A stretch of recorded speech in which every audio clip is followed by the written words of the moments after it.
He was so quick-witted and very vulnerable. I just thought he was the funniest, sweetest guy I'd ever met. At 72 years old, Sharon Osbourne stands not as a relic of rock royalty, but as a woman caught in the throes of a final, unrelenting storm that threatens to extinguish the very fire that once made her a legend. Once the steel backbone of the Osbourne empire and the ferocious voice behind television's most controversial judge panels, Sharon had become a symbol of survival, the woman who never cracked, even when the world around her did. She wasn't just the wife of Ozzy Osbourne or the mother of a dysfunctional yet fascinating reality TV family. She was the architect of resurrection, the queen of chaos who knew how to turn wreckage into empires.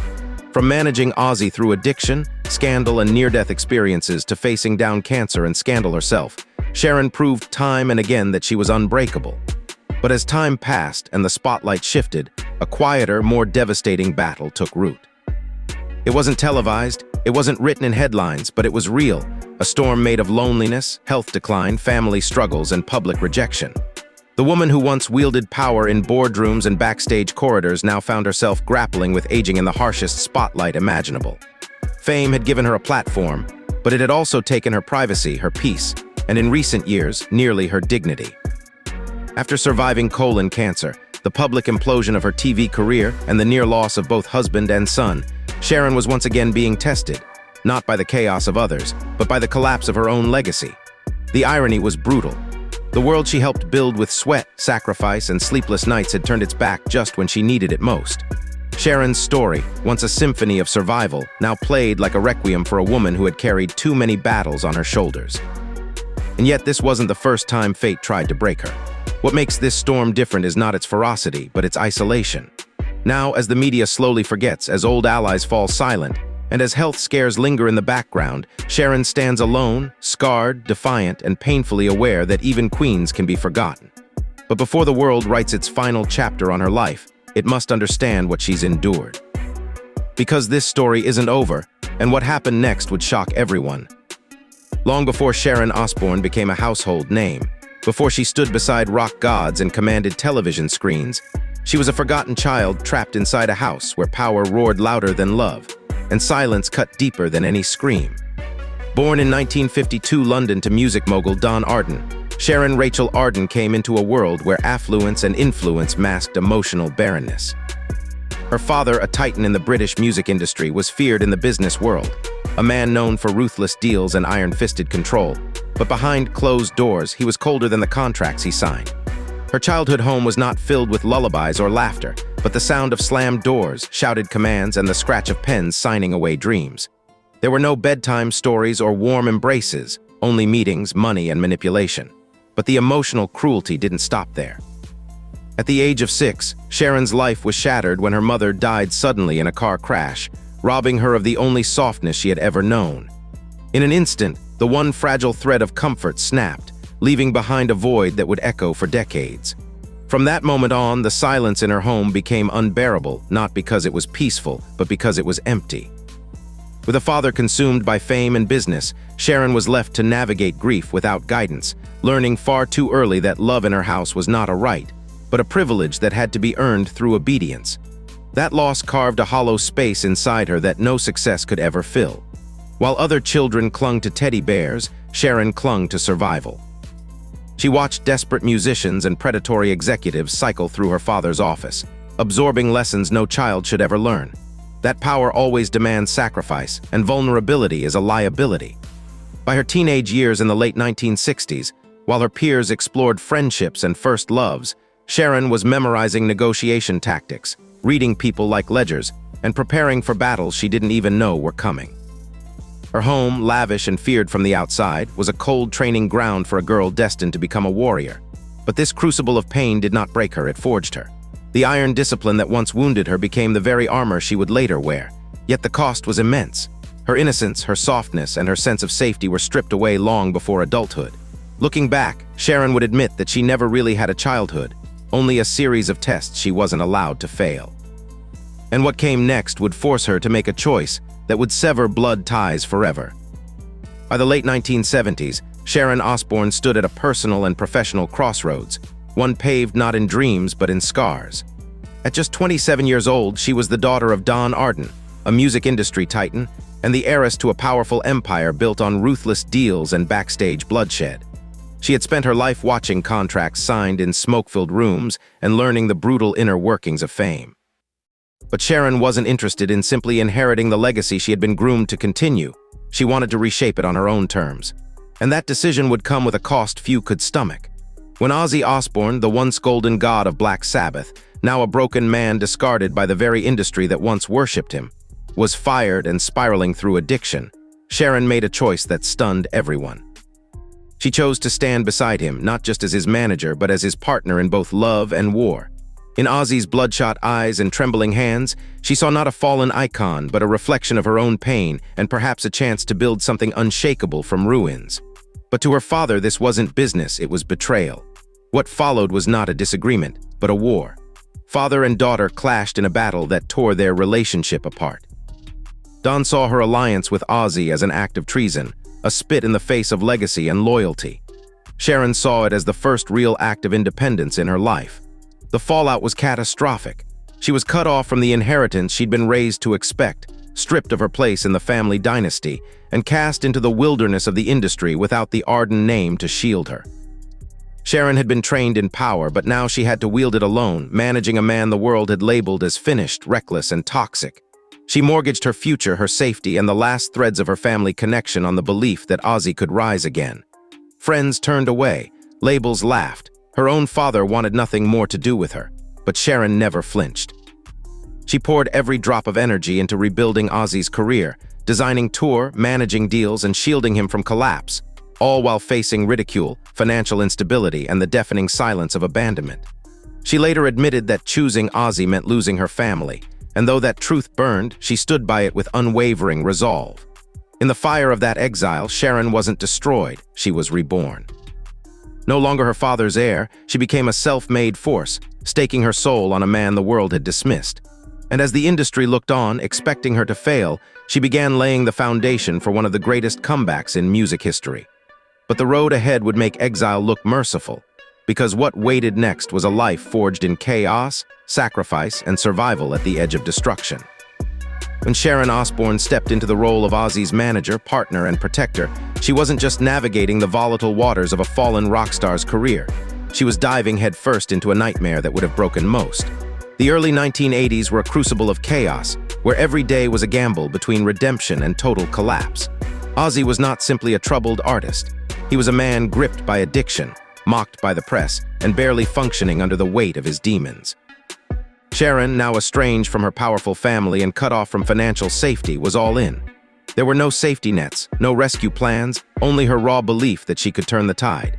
She handled everything: tour logistics, label negotiations, damage control, and press warfare, all while managing Ozzy's outbursts, breakdowns, and near-death spirals. Her days began with business calls and ended in emergency rooms. She held the hand of a legend while fighting off the ghosts of his past and the vultures of the industry that had abandoned him. And she did all of it in the shadows, never asking for credit, never showing the cracks. Sharon mortgaged her own future to finance Ozzy's comeback, often sitting alone in hotel rooms, unpaid bills piling around her, praying that he would survive long enough to make it to the next stage. She once admitted that every night felt like a war between love and disaster, between faith and fear. Yet out of this darkness, Sharon performed the impossible. She built a machine around Ozzy, turning him into not just a comeback story, but a brand. Albums like Blizzard of Oz and Diary of a Madman weren't just hits. They were acts of resurrection, engineered by a woman who refused to let the world forget him.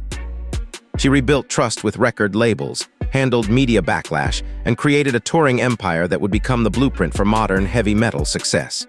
Sharon didn't just save Ozzy's career, she reconstructed it from the wreckage. But while the world celebrated the return of the Prince of Darkness, few knew the toll it took on her. Sharon was raising a family while babysitting a volatile legend, juggling motherhood and metal madness without ever pausing to breathe. She was his nurse, his manager, his crisis negotiator, and his emotional anchor. Behind every award, every arena, every cheering crowd, there were nights of panic, overdoses narrowly avoided, tears cried in silence, and breakdowns hidden behind sunglasses and smiles. Yet through it all, Sharon never allowed herself to fall, because in her mind there was no option but forward. And as the legend of Ozzy Osbourne grew, it was Sharon who bore the weight, silently, tirelessly, a one-woman army keeping a crumbling empire from falling apart. But what came next would push even her to the brink, a collision of sickness, scandal, and near-death that would test her in ways even she couldn't prepare for. By the early 2000s, Sharon Osbourne had already spent decades playing guardian, warrior, and architect behind the unpredictable legacy of Ozzy Osbourne. But in 2002 and 2003, life unleashed a storm so brutal it nearly annihilated her entirely. At just 50 years old, Sharon was handed a diagnosis that felt like a death sentence: colon cancer. After years of holding everyone else together, her own body was now betraying her. The illness hit hard and fast, stripping her of strength, draining her of color, and reducing her once fiery energy to trembling bones and quiet pain. Chemotherapy ravaged her system, making stairs feel like mountains and mirrors unbearable to face. Her hair fell in clumps, her voice wavered, and her skin turned pale. But even in this raw vulnerability, Sharon refused to stop. She kept showing up, holding her family together, pretending for cameras and forcing laughter through agony. Because to crumble was to let everything fall. But fate wasn't done tormenting her. In December 2003, just as Sharon was in the throes of chemo, Ozzy was involved in a catastrophic ATV crash that left him with a broken collarbone, 8 fractured ribs, a punctured lung, and barely clinging to life. Machines kept him breathing while Sharon, barely strong enough to walk, dragged her chemo-worn body through sterile hospital corridors, tethered to IV lines and filled with a desperation only someone who had already given everything could understand. With her head wrapped in scarves and her skin ghost-like from treatment, she sat at Ozzy's bedside like a soldier refusing to abandon her post, whispering to him with cracked lips, "You're not leaving me. Not now." At the same time, their son Jack spiraled into addiction, forcing Sharon to wage a third war, this time as a desperate mother, hunched over late-night phone calls to rehab centers, begging strangers to save her child. In this three-way collision of her own mortality, her husband's fragility, and her son's collapse, Sharon stood at the edge of human endurance. Friends couldn't believe she didn't break, but Sharon knew she couldn't because if she fell, everything would fall with her. She later said that cancer could take her piece by piece, but it wouldn't take her children's sense of safety or her husband's chance to live. Those nights, spent curled on the bathroom floor, praying in silence and willing herself not to fall apart, defined a woman who had long since stopped believing in fairy tales and instead wrote her own survival story with blood, sweat, and stubbornness. And when Ozzy finally opened his eyes and whispered, "She saved me when she could barely save herself," the world saw what Sharon had become, not a rock wife or TV character, but a living monument to unyielding strength. But even victory in this war came at a brutal cost. And just as the light began to flicker back into her world, another force would pull her family into a different kind of darkness, one that glittered with fame but cut just as deeply. When the cameras began rolling for the Osbournes in the early 2000s, the world was invited into a household already scarred by chaos, crisis, and survival. What began as a quirky MTV reality show offering a glimpse into the life of the so-called Prince of Darkness, and his eccentric family quickly became a pop culture phenomenon. Sharon Osbourne, already a behind-the-scenes powerhouse, became an overnight icon, her sharp tongue, dry wit, and fierce love for her children and husband winning hearts across America. But what the world consumed as hilarious dysfunction, Sharon lived as an ever-deepening tragedy. The cameras captured the yelling, the broken furniture, the bizarre antics, but not the emotional erosion that came from turning a home into a stage. For viewers, it was chaos entertainment. For Sharon, it was an invasion. Every argument became a plot point, every heartbreak a headline.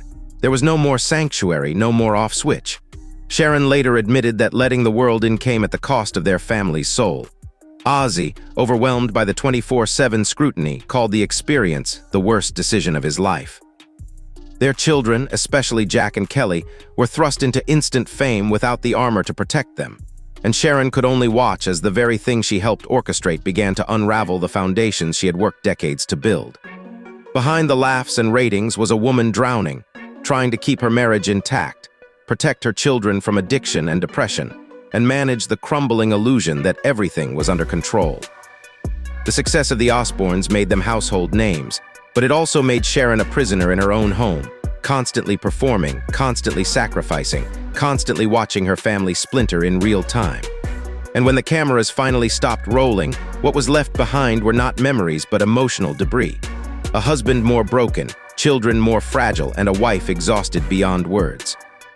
In interviews, Sharon would later confess that she couldn't recognize her own life anymore, and the fame they had once chased now felt like a curse disguised in laughter.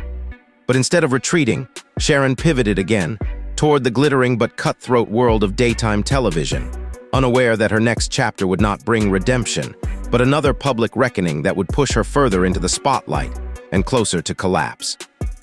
After the roller coaster of reality TV, Sharon Osbourne didn't disappear, she doubled down, emerging as a fiery television judge whose no-nonsense attitude and razor-sharp opinions made her a fan favorite on both sides of the Atlantic.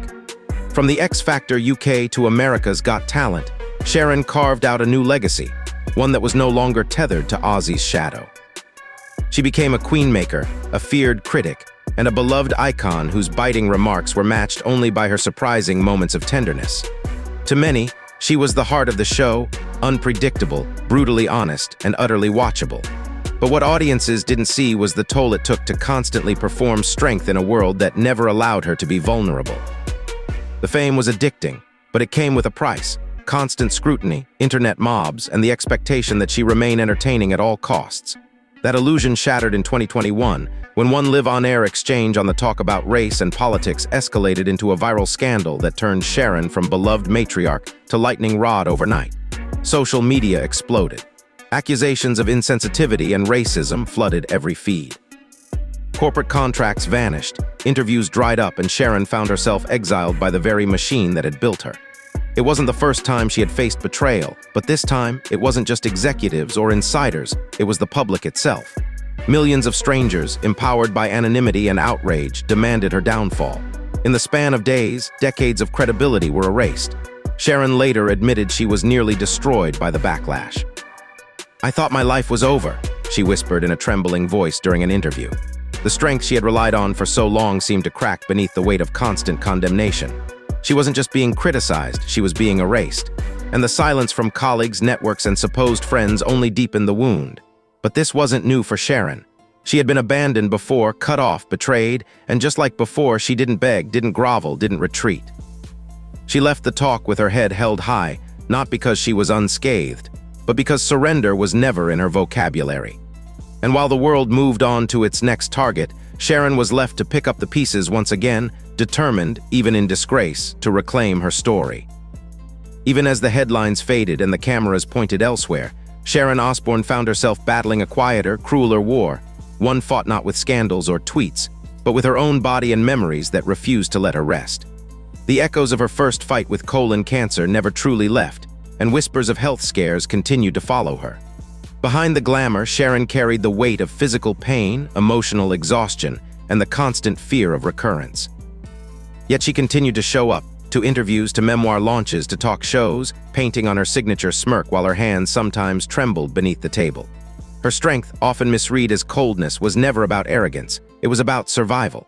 The same woman who whispered through cracked lips, "I can't leave them motherless," while curled up on a bathroom floor during chemotherapy, was still fighting not for fame, but for the fragile normalcy she'd always been denied. And betrayal came in other forms too: friends who distanced themselves during scandal, fans who turned without warning, producers who once celebrated her but now acted as though she'd never existed. Sharon often said the public misunderstood her the most when she needed understanding the most. But instead of letting the silence consume her, she chose to speak.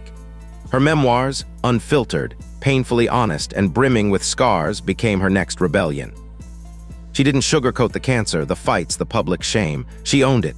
Every wound, every regret, every moment of rage and collapse, she laid it bare not for sympathy, but for truth.